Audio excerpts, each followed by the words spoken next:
नमस्कार। आकाशवाणी से प्रस्तुत है समाचार प्रभात। इस कलयुग में भगवान हनुमान जैसे और 6 चिरंजीवी विष्णु के 10वें अवतार भगवान कल्कि का इंतजार कर रहे हैं। भगवान कल्कि के दर्शन से ही 7 चिरंजीवी का कार्यकाल पूरा होगा। लेकिन ये 7 चिरंजीवी आखिर हैं कौन और उनका इस कलयुग के अंत तक क्या काम है? जानने के लिए सुनिए मिस्ट्री ऑफ 7 इमॉर्टल्स की ऑडियो बुक सिर्फ कुकू FM पर अभी डाउनलोड करें। सिम देने पर रोक लगाई। मौसम विभाग ने अगले 2 दिनों के दौरान पूर्वी और निकटवर्ती मध्य भारत में मूसलाधार वर्षा की संभावना व्यक्त की।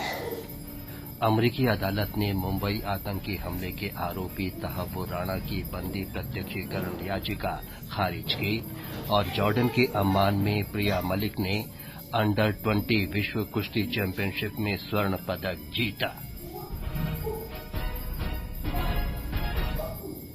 समाचार प्रभात के साथ मैं विमलेंदु पांडे। भारत की अध्यक्षता में G20 देशों के स्वास्थ्य मंत्रियों की बैठक का आज औपचारिक उद्घाटन किया जाएगा। प्रधानमंत्री नरेंद्र मोदी वीडियो कॉन्फ्रेंस के माध्यम से इसे संबोधित करेंगे। हमारी संवाददाता ने बताया है कि सम्मेलन में G20 देशों के अलावा 10 आमंत्रित देश और 22 अंतर्राष्ट्रीय संगठन शामिल हैं। G20 स्वास्थ्य मंत्रियों की बैठक में मुख्य रूप से 3 प्रमुख प्राथमिकताओं पर चर्चा की जाएगी, जिनमें एंटी माइक्रोबियल प्रतिरोध और स्वास्थ्य आपात स्थितियों की रोकथाम, तैयारी और प्रतिक्रिया सहित सुरक्षित, प्रभावी और गुणवत्तापूर्ण चिकित्सा उपायों तक पहुंच और उपलब्धता पर ध्यान देने के साथ साथ फार्मास्यूटिकल क्षेत्र में सहयोग को मजबूत करना और सार्वभौमिक स्वास्थ्य कवरेज में सहायता करने और स्वास्थ्य सेवा वितरण में सुधार के लिए डिजिटल स्वास्थ्य नवाचार एवं समाधान करना शामिल है। G20 स्वास्थ्य मंत्रियों की बैठक के दौरान G20 के संयुक्त सत्र और अतिरिक्त कार्यक्रम भी होंगे। अपर्णा खून, आकाशवाणी समाचार, गांधीनगर।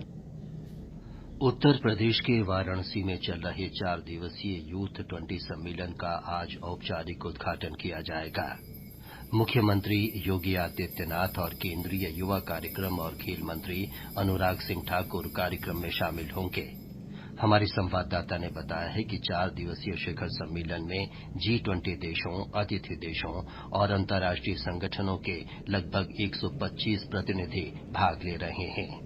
यूथ 20 G20 का एक आधिकारिक सहभागिता समूह है, जिसके द्वारा युवाओं के बेहतर भविष्य से संबंधित एक एजेंडा तैयार करने के लिए देश भर में चर्चा और परामर्श का आयोजन किया गया।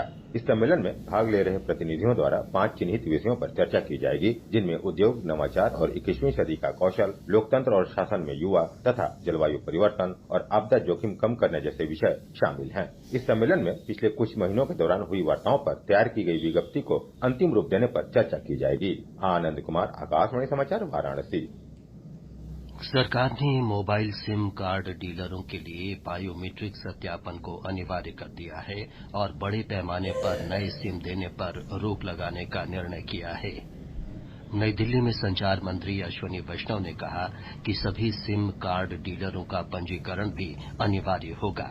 सभी पॉइंट ऑफ सेल के जो डीलर्स हैं, उनका रजिस्ट्रेशन कंपलसरी कर रहे हैं। इससे रजिस्ट्रेशन और वेरिफिकेशन से जिसने भी फ्रॉडुलेंटली सिम बेचा या फ्रॉडुलेंट डॉक्यूमेंट के बेसिस पे सिम बेचा, उस व्यक्ति को अकाउंटेबल किया जा सकेगा। श्री वैष्णव ने कहा कि साइबर धोखाधड़ी और फर्जी कॉल को रोकने तथा मोबाइल संचार सेवा उपभोक्ताओं की सुरक्षा के लिए कई कदम उठाए गए हैं।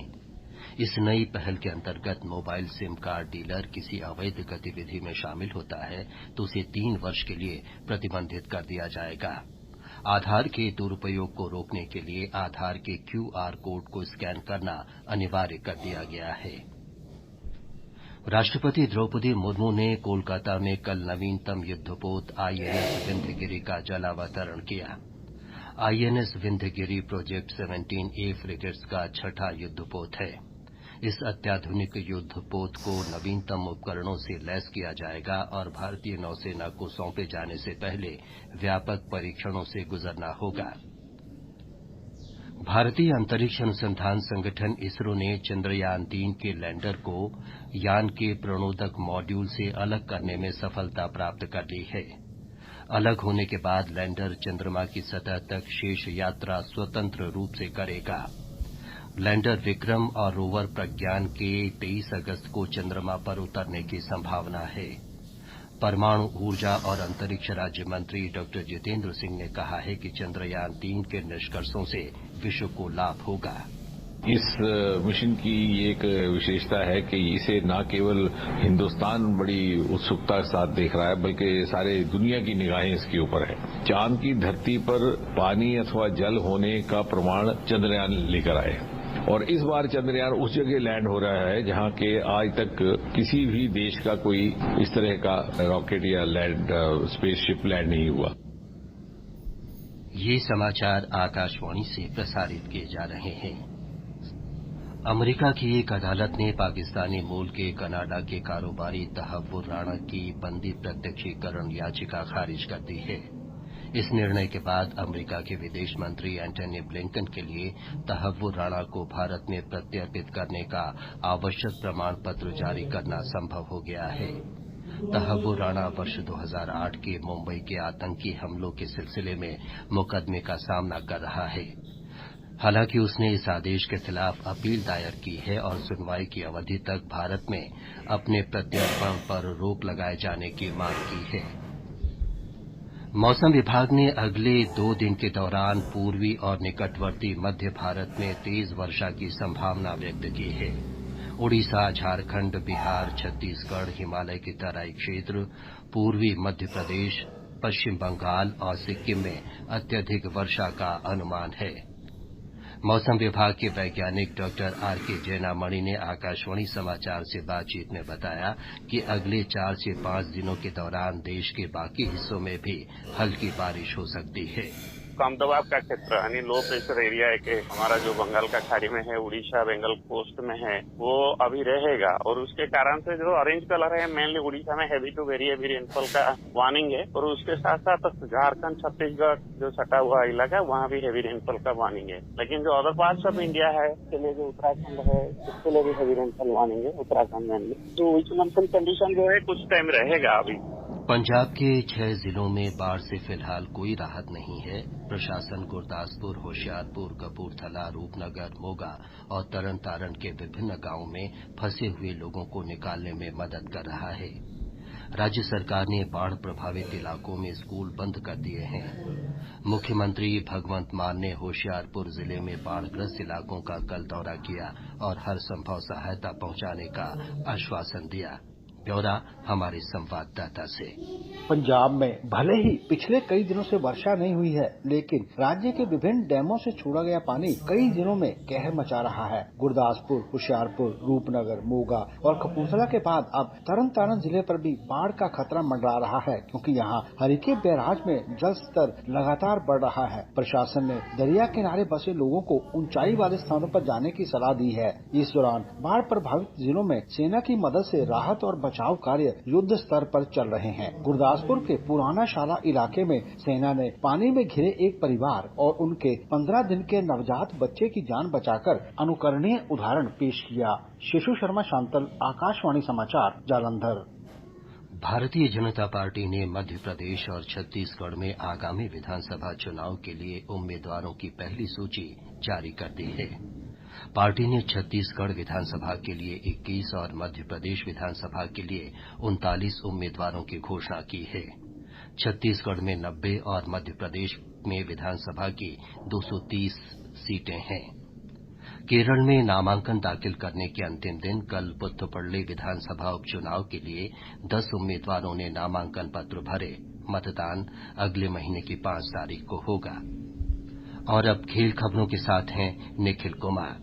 भारतीय पहलवान प्रिया मलिक ने जॉर्डन में आयोजित अंडर 20 विश्व कुश्ती चैंपियनशिप में स्वर्ण पदक जीत लिया है। प्रिया ने 76 किलोग्राम भार वर्ग के फ्री स्टाइल कुश्ती के फाइनल मुकाबले में जर्मनी की लॉरा सेलाइन क्यूहेंस को 5-0 से पराजित किया। उन्होंने पूरा टूर्नामेंट के दौरान एक भी अंक नहीं गंवाया। प्रिया ये सफलता प्राप्त करने वाली दूसरी भारतीय पहलवान बन गई हैं। इससे पहले अंतिम पंघाल ने पिछले वर्ष की जूनियर विश्व चैंपियनशिप जीती थी।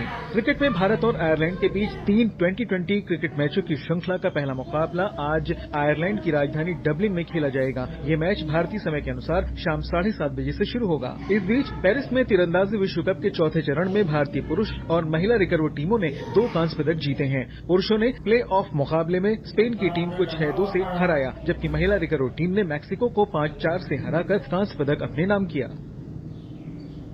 तमिलनाडु अंतर्राष्ट्रीय ओपन वर्ल्ड सर्फ लीग की क्वालिफाइंग श्रृंखला 3000 में आज महाबलीपुरम तट पर महिलाओं के सेमीफाइनल मैच और पुरुषों के क्वार्टर फाइनल मैच खेले जाएंगे। चेन्नई और इसके उपनगरीय क्षेत्रों में कल रात से बारिश हो रही है। हवा की गति कम होने के कारण सर्फ खिलाड़ियों के लिए मौसम अनुकूल नहीं है। आधिकारिक सूत्रों ने कहा है कि खिलाड़ियों को 2 से 3 फुट रेंज के नीचे सुपर क्लीन सर्फ की जरूरत है। इसे लेकर आज निर्णय किए जाने की बहुत संभावना है। पर्यटन मंत्रालय तमाम राज्य सरकारों और केंद्र शासित प्रदेशों के सहयोग से आज से 20 अगस्त तक राष्ट्रीय राजधानी में आजादी का अमृत महोत्सव और एक भारत श्रेष्ठ भारत फूड फेस्टिवल का आयोजन कर रहा है।